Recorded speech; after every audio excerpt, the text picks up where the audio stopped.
আমের পিঠার বড় ভিডিওটা ছোট করে দিলাম আপনাদের সুবিধার্থে। তো একটা পাকা আম গ্রেট করে নিলাম, এখানে আমি একটা বাংলা কলাও গ্রেট করে নিলাম যাতে পিঠাটা খেতে মজা হয়। আর এই আমের পিঠাটা খেতে অসম্ভব মজার হয়েছিল। 2 চামচ পরিমাণ চালের গুঁড়া, পরিমাণ মতো ময়দা, পরিমাণ মতো চিনি, 2 চামচ গুঁড়া দুধ দিয়ে ভালো করে মিশিয়ে নিচ্ছি।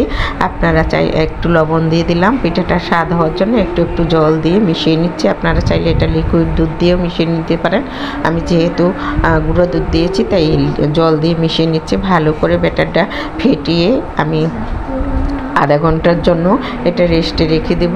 আর পিঠেগুলো খেতে কিন্তু অসম্ভব মজার হয়েছিল। কড়াইয়ে তেল দিয়ে দিলাম, তেল গরম হয়ে গেছে, পিঠাগুলো একটা একটা করে ভেজে নিচ্ছে। আর পিঠাগুলো কিন্তু অসম্ভব ফুলছে, খেতে অসম্ভব মজার হয়েছিল।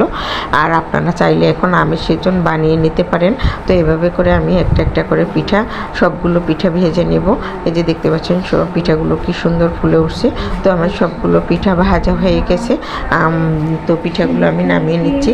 যদি আপনারা এভাবে বানিয়ে নিতে পারেন। তো পিঠাগুলো কেমন হলো